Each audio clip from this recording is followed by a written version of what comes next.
എങ്ങനെയാണ് നമുക്ക് കെട്ടിട നികുതി അല്ലെങ്കിൽ ബിൽഡിംഗ് ടാക്സ് എങ്ങനെയാണ് ഓൺലൈനായിട്ട് പേയ്മെൻറ്റ് ചെയ്യണമെന്ന് നോക്കാം. നമുക്ക് ഏതെങ്കിലും സെർച്ച് എഞ്ചിനായ ഗൂഗിൾ ഏത് എടുത്തിട്ട് ഒന്നെങ്കിൽ ടാക്സ് ക്വിക്ക് പേ എന്നടിക്കണം.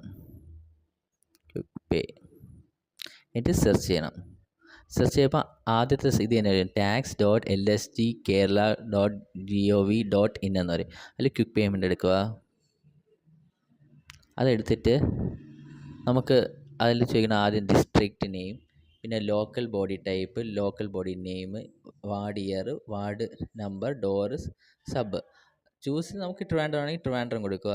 എന്നിട്ട് ലോക്കൽ ബോഡി ഇപ്പം മുനിസിപ്പാലിറ്റിയാണോ കോർപ്പറേഷനാണോ ഗ്രാമപഞ്ചായത്ത്, ഇപ്പം ഞാൻ ഗ്രാമപഞ്ചായത്ത് ഏത് വേണോ കൊടുക്കാം. ഇത് കഴിഞ്ഞിട്ട് ഞാൻ ഇപ്പം പൂവച്ചൽ ഗ്രാമപഞ്ചായത്തിൻ്റെയാണ് അടയ്ക്കുന്നതെങ്കിൽ പൂവച്ചൽ ഗ്രാമപഞ്ചായത്ത് സെലക്ട് ചെയ്യുക. വാർഡ് എപ്പോഴും 2013 തന്നെയാണ്. അതിൽ വാർഡ് നമ്പർ, ഇപ്പം നിങ്ങൾ ഏത് വാർഡിൻ്റെയാണോ കരം അടയ്ക്കാൻ ഉദ്ദേശിക്കുന്നത് വീട്ട് നമ്പറിൻ്റെയും ആ വാർഡിൻ്റെ നമ്പറും വീട്ട് നമ്പറും ടൈപ്പ് ചെയ്ത് കൊടുക്കണം. ഇപ്പം നിങ്ങൾക്ക് സബ് നമ്പർ എന്ന് ചോദിക്കണമെങ്കിൽ ഇപ്പോൾ ചില വീട്ടിൽ എയോ ബിയോ അങ്ങനെയൊക്കെ കാണും. അങ്ങനെയാണെങ്കിൽ അത് എൻ്റർ ചെയ്ത് കൊടുക്കണം. എ ആണെങ്കിൽ സബ് നമ്പറിൻ്റെ അവിടെയാണ് എ അല്ലെങ്കിൽ ബി എൻ്റർ ചെയ്ത് കൊടുക്കണം.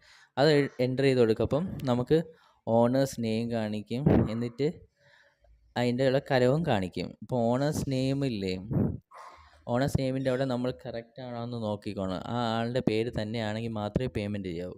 പേയ്മെൻറ്റ് ചെയ്യേണ്ട രീതി എന്ന് വെച്ചാൽ ആദ്യം ഒരു മെയിൽ ഐ ഡി കൊടുക്കണം. മെയിൽ ഐ ഡി നിങ്ങളെ മെയിൽ ഐ ഡി കൊടുക്കുക. അത് കഴിഞ്ഞിട്ട് മൊബൈൽ നമ്പർ എൻ്റർ ചെയ്ത് കൊടുക്കുക. അതിൻ്റെ അടിയിലായിട്ടൊരു ക്യാഷ് ആൻഡ് നെയിം വരും, അത് എൻ്റർ ചെയ്ത് കൊടുക്കുക. എന്നിട്ട് പേ നൗ കൊടുക്കുക. പേ നൗ കൊടുക്കുമ്പോൾ അത് വേറൊരു പേജിലോട്ട് റീഡയറക്റ്റ് ആകും. അവരെങ്ങനെ എമൗണ്ട് എല്ലാം കാണിക്കുക. എന്നിട്ട് സൗത്ത് ഇന്ത്യൻ ബാങ്കാണ് കാണിക്കുന്നത്, അതിൽ പേ നൗ കൊടുക്കുക. ഇതിൽ നമുക്ക് കാർഡ് പേയ്മെൻ്റ് ആണെങ്കിൽ കാർഡ് പേയ്മെൻറ്റ് ചെയ്യാൻ പറ്റും, യു പി ഐ പേയ്മെൻ്റ് ആണെങ്കിൽ യു പി ഐ പേയ്മെൻറ്റ് ചെയ്യാൻ പറ്റും. കാർഡാണെങ്കിൽ കാർഡ് കൊടുക്കുക, യു പി ഐ ആണെങ്കിൽ യു പി ഐ ID അടിച്ചിട്ട് പേ കൊടുത്ത് വെരിഫൈ കൊടുത്ത് പേ ചെയ്താൽ മതി.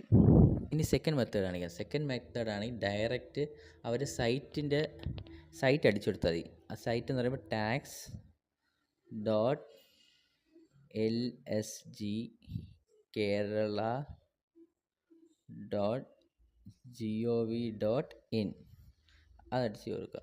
അതടിച്ചു കൊടുക്കുമ്പം tax.lstkerala.gov.in അടിച്ചു കൊടുക്കുമ്പം ഇങ്ങനൊരു ഇൻ്റർഫേസ് വരും, സഞ്ജയ എന്ന് പറഞ്ഞിട്ടുണ്ട്. അതിൽ നമ്മൾ കോർപ്പറേഷൻ ആണെങ്കിൽ കോർപ്പറേഷൻ, മുനിസിപ്പാലിറ്റി ആണെങ്കിൽ മുനിസിപ്പാലിറ്റി, അതിലും ഇതിൽ സെലക്ട് ചെയ്യാൻ പറ്റും. ഇതിൽ ഗ്രാമപഞ്ചായത്താണെങ്കിൽ ഗ്രാമപഞ്ചായത്ത് സെർച്ച് ചെയ്യുക.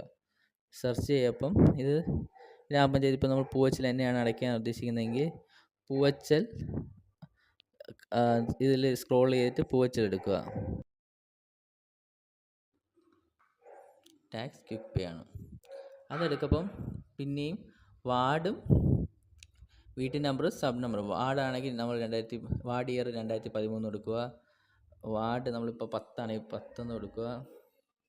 വീട്ടു നമ്പർ നമുക്ക് ഏതാണോ അത് എൻ്റർ ചെയ്ത് കൊടുക്കുക. പിന്നെ സബ് ഡിവിഷൻ ഉണ്ടെങ്കിൽ അതും എൻ്റർ ചെയ്യുക. സബ് നമ്പർ എന്ന് പറയുമ്പോൾ ചില വീട്ടിൽ എ കാണും, ബി ആണോ, അതൊക്കെ ആണെങ്കിൽ അത് എൻ്റർ ചെയ്യുക. എന്നിട്ട് സെർച്ച് എടുക്കുക. അപ്പോൾ നമുക്ക് നമ്മൾ ഓണേഴ്സ് നെയിം കാണിക്കും, അതിൻ്റെ ഉള്ള കരം എത്രയാണെന്ന് പറഞ്ഞ് കാണിക്കും. അതെല്ലാം കറക്റ്റ് നോക്കിയിട്ട് നേരത്തെ ചെയ്ത അതേ പ്രൊസീജിയർ തന്നെ. മെയിൽ ഐ ഡിയും ഫോൺ നമ്പർ എൻ്റർ ചെയ്യുക, പിന്നെ ക്യാഷ് ആൻഡ് നെയിം എടുക്കുക, പേ നൗ കൊടുക്കും. എന്നിട്ട് സൗത്ത് ഇന്ത്യൻ ബാങ്കിൻ്റെ ഇതിൽ കാണിക്കും, ഇൻ്റർഫേസ് ആണെങ്കിൽ അത് ക്ലിക്ക് ചെയ്ത് പേ കൊടുക്കപ്പം നമുക്ക് അതിൻ്റെ ബാക്കി യു പി ഐ ആണ് യു പി ഐ, അല്ലെങ്കിൽ കാർഡ് പേയ്മെൻറ്റ് അല്ലെങ്കിൽ കാർഡ് പേയ്മെൻറ്റ് ചെയ്യാം. ഇതെല്ലാം ചെയ്ത് കഴിഞ്ഞിട്ട് നമുക്ക് അതിൻ്റെ പേയ്മെൻറ്റ് ചെയ്തതിൻ്റെ സ്ലിപ്പ് കിട്ടും. അത് ഡൗൺലോഡ് ചെയ്താൽ മതി. ഈ ഡൗൺലോഡ് ചെയ്ത സ്ലിപ്പ് നമുക്ക് ഏത് ആവശ്യത്തിന് വേണമെങ്കിലും ഉപയോഗിക്കാം. അത് കരം അടച്ച രസീത് പോലെയാണ്. Okay, thank you.